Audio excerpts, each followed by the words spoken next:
Good evening, America. Welcome to Cross Country. We begin tonight among my peers, the young voters of America. Millennials and Gen Z get a bad reputation.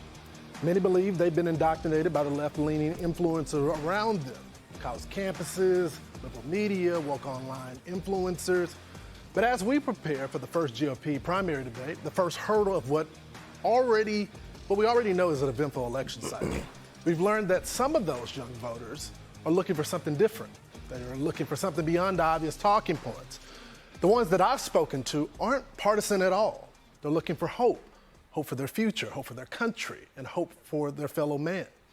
So is there a candidate in the 2024 race that can rise above all the partisan politics and deliver on that hope? Well, we headed to the early primary state of South Carolina to find out. Watch.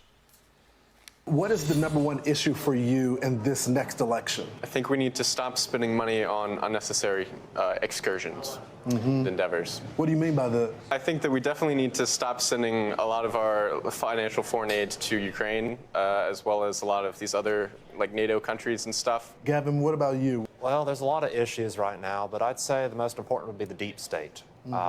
Just seeing ever since Trump was elected in 2016, how adamant they have been to try to go after him and other political opponents. I think largely it's the economy. For me, it's hard to see, billionaires get not taxed their fair amount, and that burden falls to the lower and middle classes. The abortion issue. I'm a pro-life Democrat. And Do they still exist? We still exist. We still exist. What? A pro-life Democrat? In my short time checking out politics, I've never heard of that one. That is the first. Goodness gracious. What, a pro-life Democrat. Wow. Never thought I'd hear that in the same sentence. Pro-life and Democrat.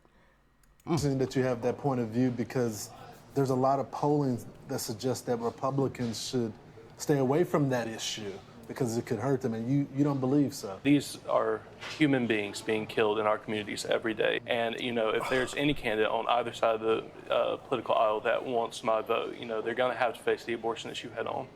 Janae, what's the number one issue for you? I would say broken families is probably at the forefront, and I think that stems from this war on masculinity that we've been seeing. So I think that that's due to a society just having this perspective on men as oppressors and not even giving them a fair chance in all aspects of life. No, that's the first time I've heard someone say that's the number one issue. Why do you have such a passion for that issue specifically? Well, if you look at the numbers, suicide rates for men are 3 to 4 times higher than women, and 70% of men committed suicide, the percentage of suicides in 2021. So we have an epidemic on a depression, especially young men, and I've seen them continue to fall by the wayside. Trevor, what about you? What's the number one issue? I would say immigration as a whole.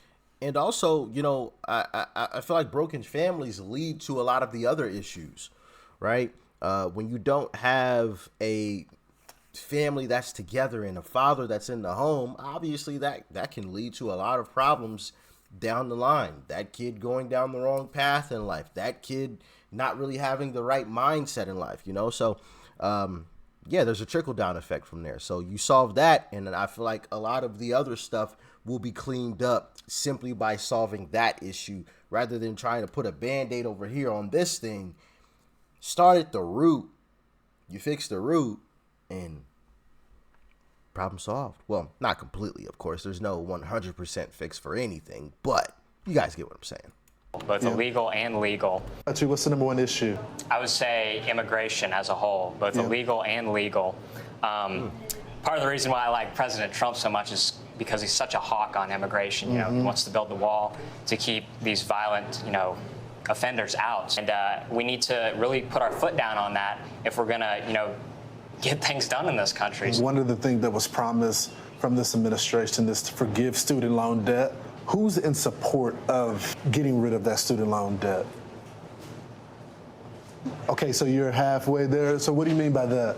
Democrats. So I think there should be special provisions. I don't think outright it should be completely forgiven. However, I think that college is so expensive nowadays. There needs to be some way we can think about repaying these student loans off because, we as Generation Z, we're really struggling. I do agree with Trevor in terms of it is difficult to try to get money, but there are options, there are scholarships, there are other ways that money can be obtained for the student. But as far as forgiving student loans, I would try to keep that as a minimum because in the end, it does fall on the taxpayer. The taxpayer didn't take out the loan. Logan and Hayden, y'all raised y'all hand in support of it. Do y'all feel let down in any way of him promising it and it not going into fruition? I feel like through the entire 2020 campaign, I was promised the world, and I've seen an effort to deliver on some of these promises, and I think that's become a real problem. Is just we're so divided between all three of our branches of government. There is no unified force to get something like student loan forgiveness or even, just relief done. My mother has raised myself and my sister by herself for years, and she's a public school teacher here in the area. We have these people that have been paying on student loans for decades and still have $1,000 of debt that are working hard in their communities. So I think they deserve to have their debt forgiven. Janae, Well, then go to the root of the problem. Once again, don't put a Band-Aid on the issue. Forgiving student loans doesn't stop other people from acquiring ginormous student loans.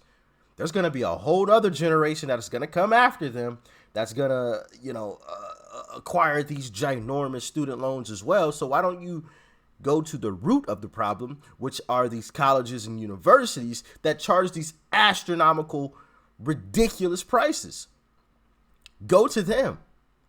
Talk to them about, what they're actually charging and why they're charging it and why they have a DEI president that has to get paid a salary as well. Plus that DEI president has, assistants that get paid and so forth and so forth. And you got a president of this and a president of that. Talk to them about why they have all of these extra fluff occupations that don't contribute at all to your education. Talk to them. Like, I don't see enough people talking about that when it comes to the rising cost of college. And it's in part due to all of these other occupations that they created that have nothing to do with the education that you're paying for. Nothing. What does diversity, equity, and inclusion president have to do with you learning about, whatever you're paying for? Nothing. Absolutely nothing. So you fire all these people, right? Their salaries are off the books. Now that university doesn't have to pay them, so now that university can lower that cost. I'm just saying. It's not rocket science to me, but, y'all let me know how y'all feel about it in the comment section, please. Can you disagree with that? In theory, I would also love it. I've been working through college to try and keep afloat, but I think it would end up being a huge burden on the taxpayer.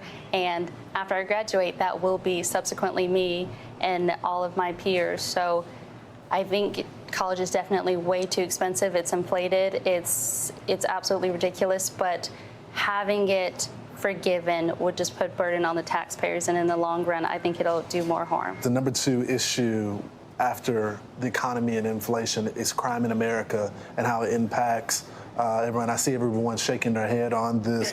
Fish, what is your view of crime and who you feel is the best candidate to address this issue? Well, at the moment, I don't know if we have the best candidate to address this issue. Because if you take a look at our prison systems, like what are they? It's a financial burden on the taxpayer. I don't think we're tough on crime enough. I mean, you got all these attorney generals and DAs who don't prosecute these violent criminals, and they're back out on the streets within a week. I think being soft on crime is what's led to more crime. When you're hard on it and you know that there's ramifications for certain behavior, it is a strong deterrent for future such behavior. I think that we've created a society with the school to prison pipeline where the odds against young people, they're born into crime. It's hard to break that cycle. Trump and Biden, who all wants the rematch to happen? I'm here Just for a show of hands. Who wants the rematch of Biden versus Trump? And who doesn't? DeSantis camp. Okay, you're Team DeSantis right now, and I'm assuming all three of you are Team Trump right now. Sir.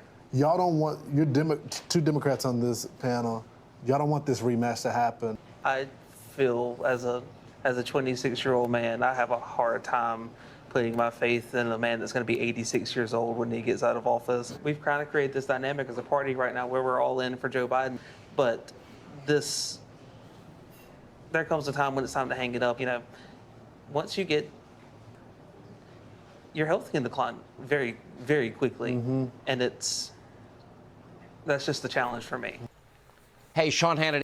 You can definitely tell that guy's a Democrat. Like he was beating around the bush. Once you get your health can, once you get old, your health can decline very quickly. I mean, really, at any age, your health can decline very quickly. But you know, obviously, once you get up there at age, you know, stuff happens. You fall, you know, break your hip or something, and it can really go downhill from there.